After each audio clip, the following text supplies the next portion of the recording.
Many of you serious boxing fans have probably tuned in tonight expecting to see Kostya Tszyu fight for a vacated 140-pound world title against longtime Mexican star Miguel Angel Gonzalez. That's what we anticipated right up until the last couple of weeks. But about 13 days ago, Gonzalez suffered a ribcage injury in training which knocked him out of the bout.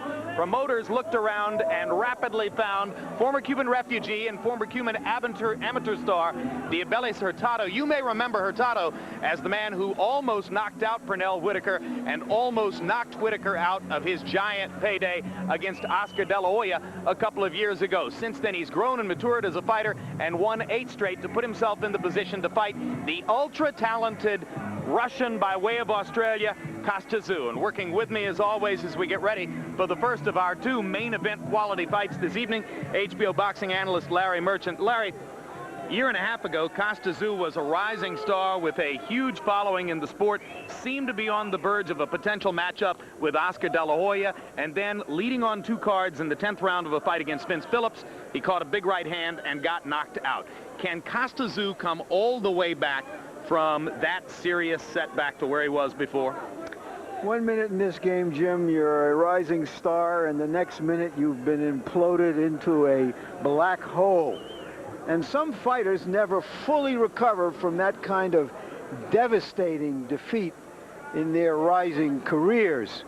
What Kostya Tszyu had to do was to somehow recover himself, because 1 minute he was on the dance card of Oscar De La Hoya for a big payday, and the next minute turned into a year of soul searching. What he finally came up with to get his motor racing again was a kind of necessary alibi. He ran out of gas, he says, because he was anemic and because he had a bad diet, is what it amounted to. Bad eating habits. Whatever it takes. But tonight he's going to have a Cuban diet, and we'll see if he can subsist on that. And part of the challenge tonight is that Cuban diet comes in the form of an entirely different kind of fighter than the guy he had expected to fight, Miguel Angel Gonzalez. One of the breaks of the game in which one of the greatest of all time works with us as expert commentator on Boxing After Dark, world light heavyweight champion Roy Jones, coming off a successful title defense a couple weeks ago. Roy, Diosbelys Hurtado 2 weeks ago had a fight, a 10-round decision, and the following day he gets a notification that he can take this bout and does so. Now he says that the fight 2 weeks ago will not bother him in any way as he prepares for this one. Can we take that at face value? Yes, we can take that at face value. The Cuban guys are basically amateur fighters their entire career anyway, so they're used to fighting week in and week out if they have to.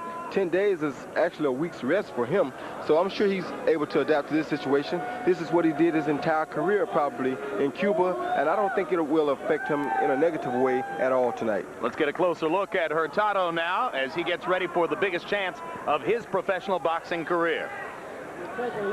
Let's take a look at some of his highlights of his career. You can see how experienced he was as an amateur, member of Team Freedom, the Cuban fighters who defected to America, and he's restored himself by winning 8 straight fights since that loss to Whitaker. Hurtado had hoped to go to the 1992 Olympics as a member of the Cuban team. He was disappointed when coach Alcides Segarra chose another 132-pound fighter. Kostya Tszyu did get his Olympic experience at Seoul in 1988, fighting for Russia. A closer look now at his professional career. Another fabulous amateur career, former welterweight champion, a Russian defector who is now an Australian citizen. And the trademark of Kostya Tszyu is that braid down the back of his head, coming off of an otherwise close-cropped crew cut. He started growing it at Seoul in 1988, and it's still growing 10 years later. Tail of the tape now between Kostya Tszyu and Diosbelys Hurtado, and you will see that Hurtado has large advantages in height and reach, which could be a factor in the bout as he tries to outbox Kostya Tszyu. Both have gained about 17 pounds since having weighed in yesterday. Rules of the bout with our unofficial ringside scorer, Harold Letterman. The casino here in Indio, California, where tonight America presents, in association with your undisputed, undefeated king of beers, Budweiser. This Bud's for you. Championship boxing for your entertainment, sanctioned by the California State Athletic Commission and the World Boxing Council. WBC supervisor ringside for this bout is Bobby Lee.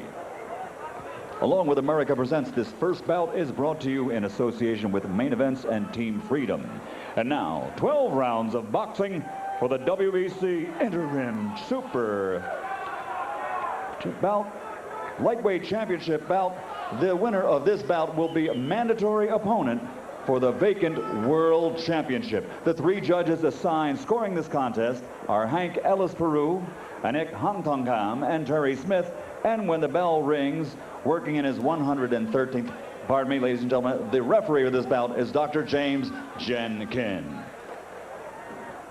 Introducing first, fighting out of the blue corner, wearing red, white, and blue, weighing 139 1/4 pounds. He has a professional record of 28 victories, 19 by knockout, with only 1 defeat. He's a native of Cuba who now fights out of Miami, Florida for Team Freedom. Ladies and gentlemen, ranked number 5 in the world, introducing Diosbelys Hurtado.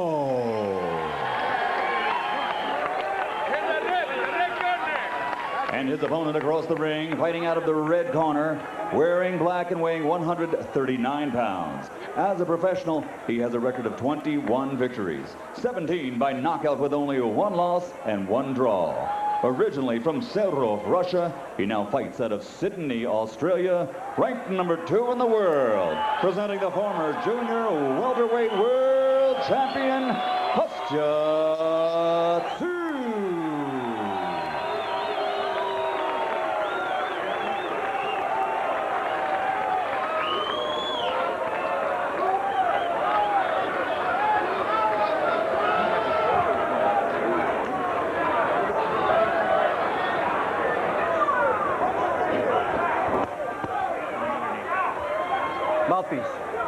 Mouthpiece. Put it in. Gentlemen, obey my commands. Let's go. This probably is the first time that 2 defectors, one from Russia and one from Cuba, have fought for a title, fighting on Indian land in the desert of southern